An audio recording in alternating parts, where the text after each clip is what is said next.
আজকের ভিডিওতে আলোচনা করবো ফেসবুক কাদেরকে রাইজিং কন্টেন্ট ক্রিয়েটর হিসাবে স্বীকৃতি দেয়, এটা নিয়ে আজকের আলোচনা। তো খুব তাড়াতাড়ি দ্রুত শেষ করে দেবো।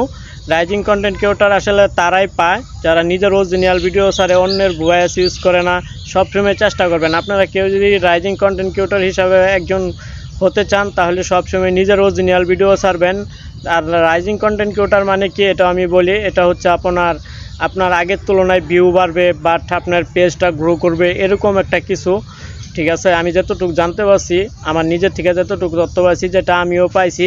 আর রাইজিং কন্টেন্ট ক্রিয়েটর হিসাবে আমি বিস্তারিত জানলাম যে এটা তারাই পায় যারা নিজের অরিজিনাল ভিডিও ছাড়ে, নিজের অরিজিনাল ভয়েস সব কিছু মিলে এই জিনিসগুলো মিলে মনে করেন মানে পরের অন্যের কিছু না, বা পরের কিছু না, পরের কোনো ভিডিও না।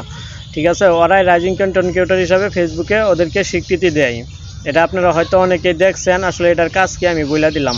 আগের তুলনায় একটু ভিউ বেশি হয়, মানে অনেকটাই আপনার পেজের অনেকটাই গ্রো ভালো থাকে, পেজ বা আইডিতে মোটামুটি সব কিছুই ভালো থাকে। তো সবাই ভালো থাকবেন, সবাইকে ধন্যবাদ।